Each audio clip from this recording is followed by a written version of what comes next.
कल आपके साथ मैं हूं साक्षी जोशी। क्या राफेल है मोदी का बोफोर्स कांड? और अगर मीडिया आज उसी तरह की होती जैसे कि बोफोर्स कैंप पे हो हल्ला मचाकर रिपोर्ट कर रही थी, बल्कि वैसी नहीं भी होती, उसका सिर्फ 10% ही होती, तो आज नरेंद्र मोदी का हाल वही होता जो कि राजीव गांधी का उस वक्त हुआ था।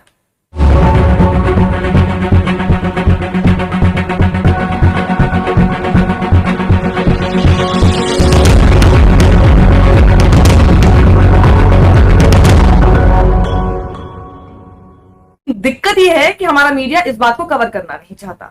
अब आप कहेंगे कि जी हमारे तो कोर्ट ने इस पर पूरी क्लीन चिट दे दी थी, अब अचानक से ये राफेल का जिन कहां से आ गया है? जी हां, राफेल का जिन अब आखिर यहां से आ गया है कि भारतीय कोर्ट ने जो भी कहा, लेकिन फ्रांस इस पर इन्वेस्टिगेशन करना चाहता है। और फ्रांस इस पर इन्वेस्टिगेशन क्यों करना चाहता है? आखिर एक बोतल से जिन जो कि पहले से ही बंद किया जा चुका है, उस जिन को अब फ्रांस क्यों निकालना चाहता है? ये पूरी बात आपको समझनी बेहद जरूरी है, क्योंकि बहुत से आरोप थे जो पहले भी थे, उसके अलावा अब नए आरोप इसमें लगाए गए हैं।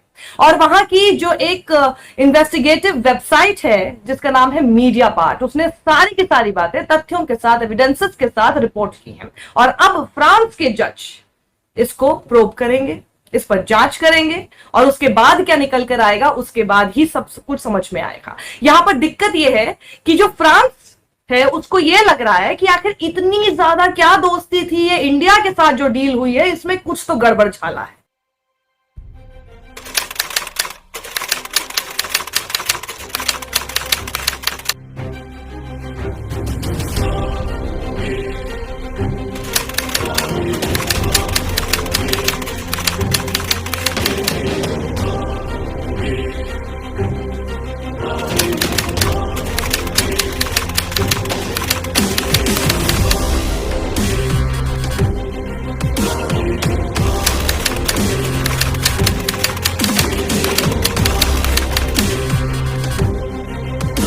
पहले से ही भ्रष्टाचार, फेवरेटिज्म और आउट ऑफ द वे जाकर ऐसी ऐसी चीजें करना अनिल अंबानी वाली कंपनी रिलायंस के लिए, और साथ ही इंडियन गवर्नमेंट के साथ जो कॉन्ट्रैक्ट, जो कि अग्रीमेंट किया है, उसमें बहुत सारे और नए आरोप लग गए हैं। वो नए आरोप क्या है वो आपको समझना जरूरी है।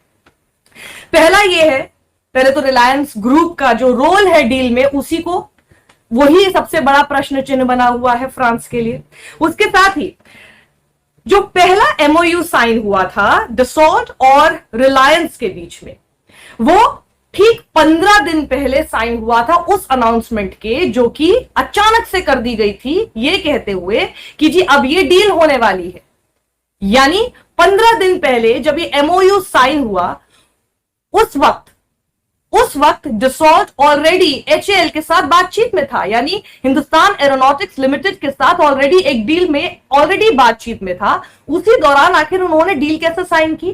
तो सवाल यहां पर पैदा होता है कि क्या दोनों ही कंपनीज को एडवांस में पता था कि आगे चलकर इन्हीं की डील होने वाली है? 15 दिन बाद ही नरेंद्र मोदी ने अचानक से सरप्राइज अनाउंसमेंट किया था 36 राफेल जेट्स लेने का, और ये जो एमओयू था इसमें अचानक से, ये जो अनाउंसमेंट थी इसमें अचानक से एचएएल को हटा दिया गया था। जबकि 15 दिन पहले जो ये साइन हुआ है, यानी अब मैं आपको टू बी प्रिसाइज 26 मार्च 2015 की बात बता देती हूं। 26 मार्च 2015 को ये साइन हुआ था कॉन्ट्रैक्ट, ये एमओयू।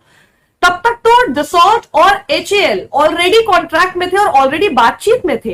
तो जब वो ऑलरेडी बातचीत में थे, उस दौरान रहते हुए उन्होंने कैसे एमओयू साइन कर लिया एक ऐसी कंपनी के साथ जिसके ठीक 15 दिन बाद ये अनाउंसमेंट देश के प्रधानमंत्री करने वाले, ये कैसे पता था? और देश के प्रधानमंत्री वो है जो कि इस कंपनी के जो मालिक हैं उनके बेहद करीबी हैं। तो ये तमाम तरह के सवाल हैं जिस पर अब प्रोब होने की कोशिश फ्रांस कर रहा है। ये जब डील हो गई थी उसके बाद डसॉल्ट और रिलायंस ने एक जॉइंट वेंचर क्रिएट किया था 2017 में, जिसका नाम था डसॉल्ट रिलायंस एरोस्पेस लिमिटेड, जिसे DARL कहा जाता है, ताकि वो अपने ऑफसेट्स डिस्चार्ज कर सके। अब इसमें एक बड़ा सवाल जो कि फ्रांस के मन में आ रहा है, फ्रांस की इन्वेस्टिगेटिव एजेंसीज के मन में आ रहा है कि आखिर ऐसा क्या रिलायंस में सुरखाब के पर लगे हुए थे, कौन से हीरे मोती जड़े हुए थे कि रिलायंस के लिए दिल खोल के दानवीर बनके डसॉल्ट ने इतनी सारी फंडिंग कर दी और रिलायंस से इतना सा फंडिंग कराया, जबकि ये जो इनका जॉइंट वेंचर था इसमें डसॉल्ट का स्टेक मुश्किल से 49% था, मतलब कि बल्कि जो रिलायंस है उससे कम था। लेकिन इन्होंने इन्वेस्टमेंट यानी इन्होंने जो फंडिंग की है वो पता कितनी की है, ठीक 49% का उलट, यानी 94%।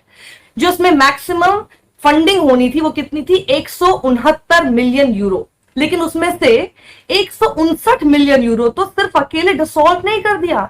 जबकि ऐसी पार्टनरशिप्स जब होती हैं तो इक्वल फंडिंग होनी चाहिए, और सिर्फ बचा हुआ 10 मिलियन यूरो अनिल अंबानी की कंपनी रिलायंस ने किया। तो आखिर ऐसा क्या रिलायंस कर रहा था, बदले में इतना बड़ा कुछ दे रहा था डसॉल्ट को, जिसकी वजह से उससे सिर्फ फंडिंग के नाम पे 10 मिलियन यूरो ही लिया गया। तो इसमें सवाल ये उठ रहा है कि यहां पर ये जो दस्तावेज मीडिया पार्ट वेबसाइट के पास है उसमें खास तौर पर ये लिखा हुआ है कि रिलायंस का काम क्या होना था। रिलायंस का काम था marketing for programs and services with GOI यानी गवर्नमेंट ऑफ इंडिया, यानी मार्केटिंग प्रोग्राम्स और सर्विसेज की मार्केटिंग करना गवर्नमेंट ऑफ इंडिया के साथ, ये काम था रिलायंस का। यानी इसको आप नॉर्मल भाषा में समझें, जिसकी वजह से ये जांच हो रही है, जिस पर शक है कि ये जो बहुत क्लोज प्रॉक्सिमिटी थी गवर्नमेंट ऑफ इंडिया के साथ अनिल अंबानी की, जो वो पॉलिटिकली इन्फ्लुएंस कर सकते थे एक डील को, जिसकी वजह से उनका एक पॉलिटिकल क्लाउड था उनके बीच में, जिसकी वजह से वो इन्फ्लुएंस कर पा रहे थे, बल्कि वो आगे बढ़ा पा रहे थे डील को, बातचीत कर पा रहे थे, उनके पास एक्सेस था गवर्नमेंट ऑफ इंडिया के लिए। इस वजह से तो नहीं, कहीं उनको सिर्फ 10 मिलियन यूरो का ही फंडिंग दिया गया, बाकी काम उनका यह था कि उनको सरकार के साथ मिलकर ये काम करना था। अब यहां पर उनके ऊपर आरोप और लगे हुए हैं।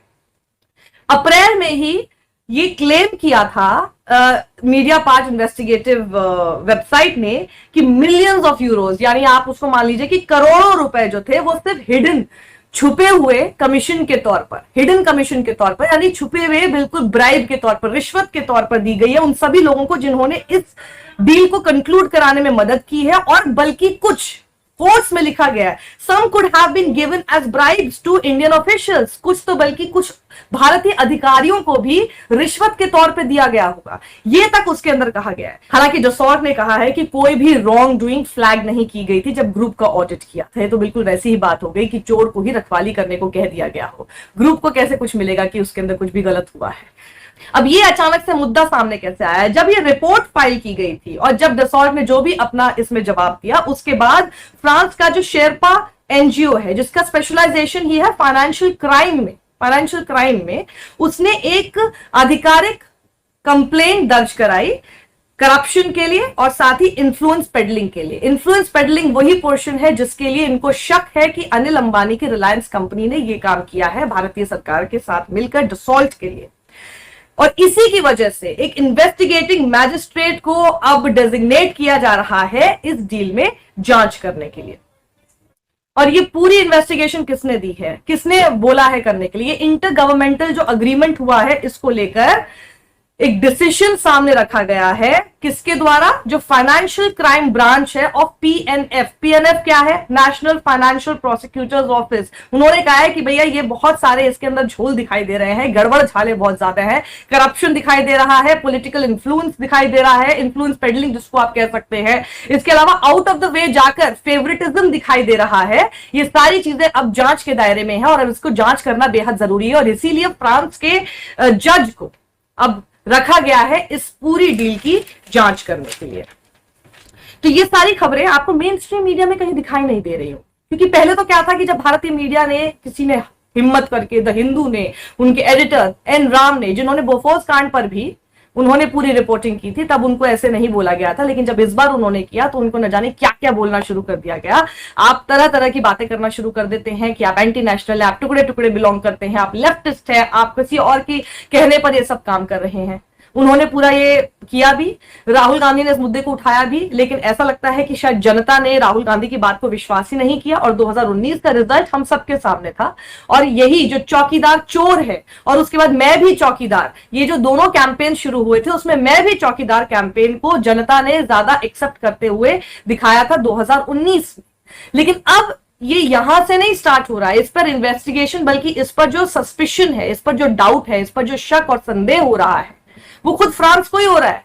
फ्रांस ही कह रहा है कि भैया ये डील कैसी कर दी आपने, ऐसी तो डील कभी नहीं होती थी, आपने ये जो डील की है इसमें इतना फेवरेटिज्म, इसमें इतना करप्शन कैसे दिखाई दे रहा है, इसमें तो बल्कि हमें दिखाई दे रहा है कि इसमें तो हिडन कमीशन, छुपे हुए रास्तों से आपने रिश्वत दी है, बल्कि कुछ ऐसे भारतीय अधिकारियों को भी दी हुई होगी। तो अब ये जांच का विषय है, जो भी जांच होगी, अब फ्रांस के जज बल्कि इस पर बैठ रहे हैं, ये फ्रांस के जज इसको जांच कर रहे हैं, और जो भी जांच होगी उसमें जो भी नतीजा होगा वो सामने निकल कर आएगा। लेकिन इसको रिपोर्ट करने से भारतीय मीडिया क्यों घबरा रहा है? हमारा काम क्या है? रिपोर्ट करना ना। हम जज तो नहीं है, ना ही हम जज बन सकते हैं, लेकिन जो चीज जैसे आ रही है उसको रिपोर्ट करने में क्या दिक्कत है? आपके पास जवाब खुद है। सत्यमेव जयते।